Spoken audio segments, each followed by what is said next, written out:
We just got word yesterday about the 18-year-old individual who was found guilty of leaking and hacking Grand Theft Auto 6 and Rockstar games. This development has prompted me to revisit the origins of this incident, especially as we approach the 1-year mark since it all began. It's worth noting that the initial incident occurred a day after the anniversary of GTA 5 on September 18th, 2022. This particular event unfolded during the early hours of a Sunday morning. Today, I'd like to take you behind the scenes and shed some light on the messages that were exchanged, as well as the sequence of events that transpired. Additionally, I'll touch upon the skepticism that existed within the gaming community. Some were hesitant to believe that this leak was genuine. It's important to clarify that even though the date displayed states September 17th, it's because the individual in question was likely residing in a different time zone, with them saying, "Hi, here are 90 footage and clips from GTA 6. It's possible I could leak more data soon. GTA 5 and 6 source code and assets, GTA 6 testing build." And immediately, this was met with a ton of skepticism. Someone ended up saying, "Well, we can't read that. I think maybe he meant to ask for anything files with the word RTM in them." And he responded saying, "Impossible to search. 20,000 plus results, sort apartment." More people were skeptical, saying, "My brother in Christ, it's far from real. Look at the in-game pictures." And he said, "Number 1, who said they are in-game pictures? It's an export of a Confluence page used for development of cameras in Americas." For those of you who might be curious about why he refers to it as Americas, it's because the codename for GTA 6 was Project Americas. By the way, I'm holding a monthly giveaway for a PlayStation 5. You just need to subscribe and you're entered. Now, back to the video.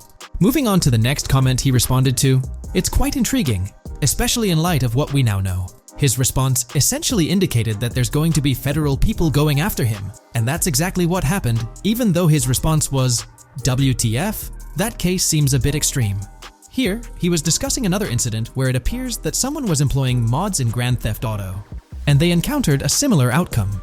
While one could argue that this is a somewhat distinct case, it's noteworthy that a comparable outcome unfolded here as well, with yet another individual reporting, "Holy F, this is real. What about .h script header files? Could you send a screenshot of any of those?" He said, "Do you happen to be a Rockstar employee?" Remember that all of this was playing out in real time, with another individual saying, "IDK man, I asked for pictures of anything in-game, and you gave me those. Asked if I was happy now, and gave a non-working link.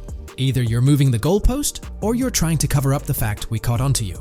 Like, for all intents and purposes, even if they were just proof-of-concept pictures to show off prototypes, why would they do it in a slightly modified GTA 5? Why bother modifying it all just for some internal documentation, or to show off at a closed conference?" And he said, "I haven't played it myself, but I've played GTA 5 and it looks nothing like GTA 5 whatsoever." At that juncture, it's evident that many people remained quite skeptical about whether the situation was genuine or not. This level of skepticism is quite common when encountering something unfamiliar. When you stumble upon a link or content that you're not entirely certain about, there's a natural inclination to exercise caution. People often worry about clicking on such links or installing anything that might potentially introduce viruses or malware to their devices. In this context, he was essentially suggesting that individuals should simply download the videos he had posted to see for themselves. It appears that someone eventually took this advice to heart, as they later confirmed, "I bit the bullet and risked it. I'm going to upload a YouTube video containing all these clips right now. Might take a while." Not sure how to feel about this footage yet. There's definitely some intriguing stuff in here. There's some clips in here that look like GTA V and show assets and animations from it with a random character. But later on, they show clips with much more refined animations in locations that are clearly not just Los Santos and actually look like some pre-alpha Vice City-esque places. Although none of the clips show anything that would be impossible for a single person to produce themselves and fake, and they're all short, weird clips that don't actually show anything that looks epic like an entire Rockstar studio would be working on. And he confirmed that these videos were downloaded from Slack, which is an employee communication software tool that a lot of companies like Rockstar Games ultimately use. Even during this particular moment, people remained unconvinced, with someone expressing their skepticism by stating, "Deflect much, you can fool people with spaghetti code that may look convincing, but it fell apart when you showed the in-game pictures that are apparently now internal Rockstar pictures. 3 out of 10 for the effort. Try harder next time." He's most likely sitting there thinking, this is the real deal, while dismissing the doubters as mere naysayers. Interestingly, At that juncture, our hacker decided to call it a night, not attaching much significance to what he had accomplished. However, upon waking up, he realized, okay, so this has gone unexpectedly viral. Woke up to 3,000 Telegram DMs. If you were an employee of Rockstar or Take-Two and you're trying to contact me, send me the message containing 200, 25, 500, 92, 100, 98, 800, 96, 300, 88, 700, 57, 56 on Telegram, or you can email me. He then shares his email. That marked the final update we received from him. However, it's worth noting that there were additional responses that appeared to have disappeared, but they were fortunately archived. In a subsequent comment, he revisited the conversation and said, "My thread grew to be one of the most popular in the forum's history. Where is it gone?" By the way, Telegram suspended my other account, and you can see some of the comments that are going on there. Take-Two is on damage control mode now, it's over. Another saying, "Seems like it, man," has a reason to be. You could be baffling a lot of stuff such as source code. Another saying, "What did you expect? Take-Two is on your back, my guy." Another saying, "Probably because the forums don't want any legal actions against them. Just finish this and leak everything."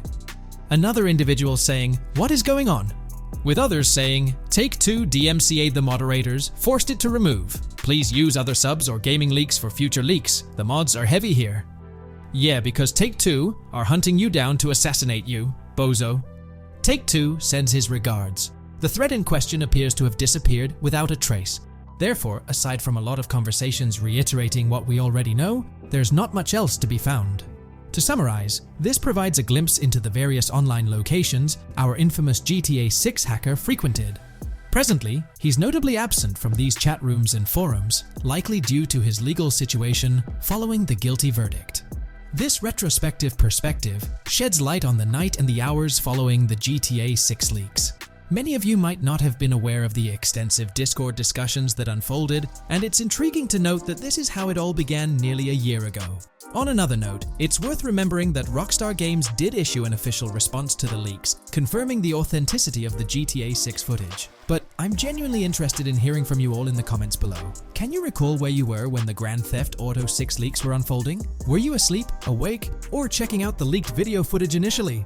Share your thoughts and experiences with us in the comments.